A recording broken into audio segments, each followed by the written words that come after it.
Welcome to Cord Cutting Today, where I break down some of the biggest stories happening in the world of cord cutting, including Amazon's efforts to launch a home internet service. As you're watching this, they may already have satellites in space. We'll tell you everything you need to know. There's new scams targeting cord cutters, especially ones from Comcast and Spectrum. We'll tell you how to avoid those. And there is also a tentative deal, a preliminary deal to end the writer's strike, but this isn't necessarily going to save your fall television. We'll break down everything you need to know about this and more here in a minute. First though, if you're new here and you want to learn more about everything I talk about, check out the show notes down below and in the first pinned comment. I'll put a link to each story I talk about there so you can read about them for yourself and come up with your own opinions. I'd love to hear from you. If you're new here, do me a favor, hit that subscribe button, hit that thumbs up. Doing one or both lets YouTube know you enjoy what we do here. It's a huge help to us. And hopefully we can help you break free from the high cost of TV, but still watch the shows you enjoy. So with that said, let's dive into it, starting off with Amazon's new home internet service. Now, for years now, Amazon's talked about launching a home internet service from space, very similar to Starlink, thousands of low Earth orbit satellites, broadcasting internet down to offer what they call affordable internet. It sounds like they want to be more competitive than SpaceX when it comes to pricing and offer high-speed internet to people who struggle to get options.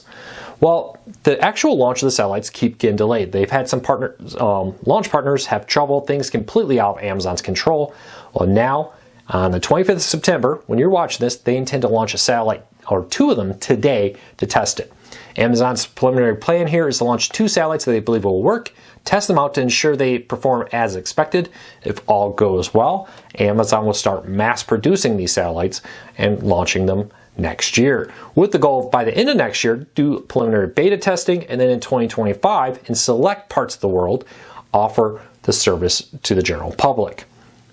Really cool. I love more competition. I'm a big fan of competition. Competition typically brings down the cost of internet, brings up the speed, and helps eliminate things like data caps.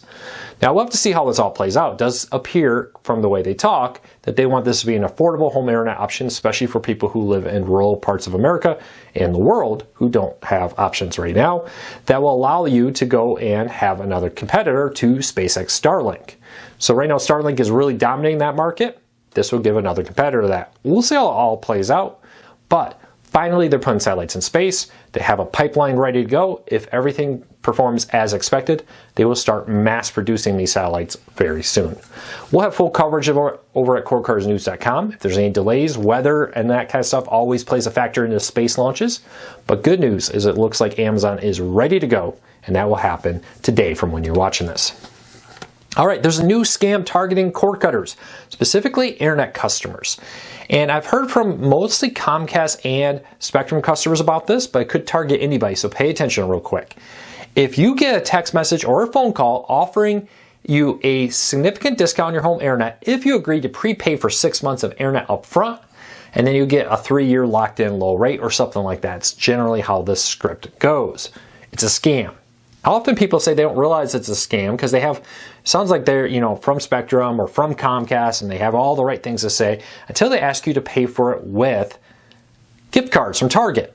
They say we have a special deal with Target. Here's how it works. You go, you buy this amount of gift cards, you read us the numbers, we will cut your internet bill in half, and you also get like a $50 credit on your account or something they usually say.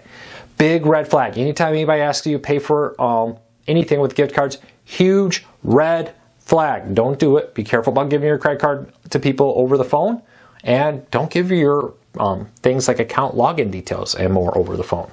So keep that all in mind.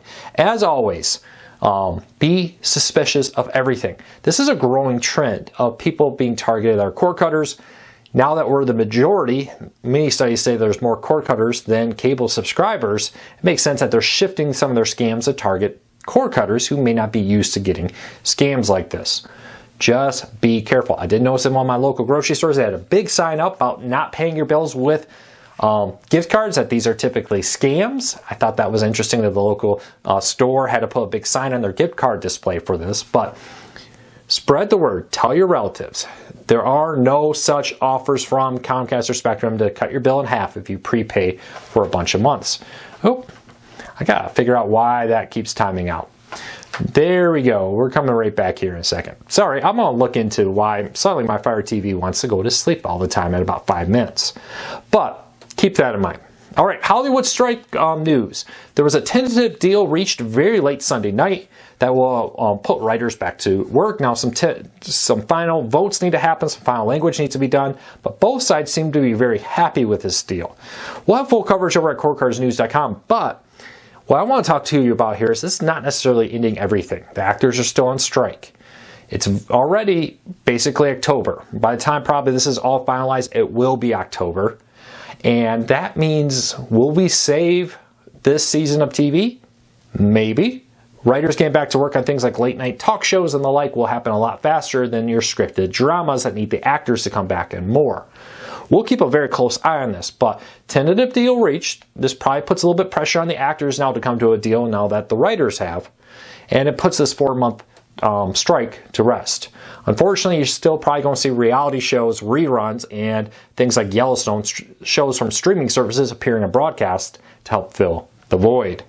For now, though, we're going to keep a very close eye on this and let you know once we have the final language of it, all the details of it. Be interested to see who really comes out on top. Like I said before, both sides needed to come to the middle to make a deal. Kind of sounds like that happened. Both sides kind of gave a little bit here to find a deal in the middle. It's negotiations. That's often what happens, right? One side wants one thing, the other side wants this, and we find some common ground in the middle. I kind of think that's what's happened here. I don't think there's going to be any clear winners. We'll keep a close eye on it. All right, if you're keeping track of the Amazon versus Walmart fight, which is really interesting, they're really trying to find ways to make Walmart Plus or Amazon Prime the way that you, a streamer, wants to go. Of course, Amazon offers streaming video. Walmart offers streaming video through Paramount Plus and other deals with it. Well, Walmart's been trying to make their deals even better by stealing away sellers. Now, Walmart has announced they have over 100,000 active. Actually, I apologize. An analyst firm says that Walmart has now over 100,000 active sellers on its website to help compete with the massive amount of sellers Amazon.com has. One of the big issues Walmart's had, where they dominate physical stores, is their online Walmart.com didn't compare well to Amazon. They're working to improve that to make you say, hey, I'm going to ditch my Amazon Prime subscription, I'm going to go to Walmart Plus, get Paramount Plus with that and more. So question to everybody here, would you ever consider leaving Amazon Prime to go to Walmart Plus? I'll be honest, we have both. Amazon for a lot of shipping. We got that when we lived in the middle of nowhere, Mark Twain National Forest, and we have just kind of become addicted to it. We do watch a lot of the other TV shows and stuff that comes with it on top of the free shipping. And since my wife was pregnant and I had a hip surgery, we've kind of gotten in the habit of just having our groceries delivered. It saves us a couple hours every week going to the store, making a list. We just kind of schedule it. It's real quick to reorder stuff. And, we use it a lot. Do you do that? Do you have both? Leave me a comment. I want to hear from you. All right, LG, big news here. ATSC 3.0 over-the-air television, the next generation of over-the-air television. The promises a lot more features, 4K someday, and more over-the-air with this. Well, LG has announced that they will stop including the ATSC 3.0 tuners in their TVs starting in 2024 because they're in the middle of a patent fight. So apparently there are several companies who hold patents related to the technology of ATSC 3.0. Most of them have bundled their patents together in an easy to acquire bundle in order to sell a tuner in a TV with ATSC 3.0. But there's a couple companies who have not, and one of these companies just won a case over the summer against LG. LG is challenging this, but they say that will raise the cost of producing these tuners when it comes to royalty fees by 125%, a significant increase. And they say due to the uncertainty related to these patents, they are no longer going to be manufacturing TVs with ATSC 3.0 tuners. That may change in the future. We'll see. Now, Pearl TV has been one of the groups leading this push for ATSC 3.0. They're kind of an advocacy group made up of many different companies.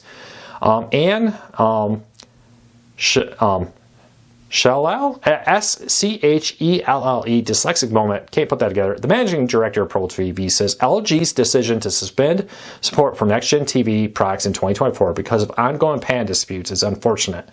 But we hope that the matter can be resolved. In the meantime, we'll continue to project that total next-gen TV sales will collectively top 10 million units by end of this year. We'll see how that all plays out, but one more example, and I'm going to figure out why my Fire TV is doing that. But one more example here of why there's a lot happening in the space of ATSC 3.0. A couple other stories to really quickly run through. LG has a ton of, Samsung TV. I'll just talk about LG. Samsung TV Plus has a ton of new movies and television shows coming. In the show notes, I have a full list of everything there. If you have own a Samsung TV and want to see all the free movies and television shows you'll be able to get. If you're looking for a good deal, you want a new Fire TV. The Fire TV Stick 4K and the new Fire TV Stick 4K Max, if you buy a new one of those right now, Amazon's giving away 6 months of MGM Plus streaming, a really good deal. If you're looking to upgrade, now may be the time to do it. Amazon also announced yesterday that they're going to invest $4 billion in an AI startup to help grow AI technology, ultimately, so they could probably use it on things like the Fire TV for Alexa. We'll keep very close eyes on this, but Amazon's announced $4 billion in investments to help AI grow. And last story up of the day, Netflix has announced that this Friday will be the last day that they will ship DVDs. You cannot sign up anymore. They have closed signups for it. You can't say, hey, I want to quickly sign up and get one last DVD. Final payments were done last month. And Netflix has announced that customers who are still DVD by mail customers from Netflix, DVDs.com's website, will be able to keep their DVDs after this final shipment. So whatever you get in your final shipment from Netflix, that will be the DVDs you get to keep. I guess Netflix decided it wasn't worth trying to take these all back in and resell them. It was just better just to let people keep them. You can return them, I'm assuming, if you wanted to, but you get to keep them if you so choose. Well, that's it for today. I hope you have a fantastic Tuesday. I will be back again tomorrow on Wednesday for another Cord Cutting Today.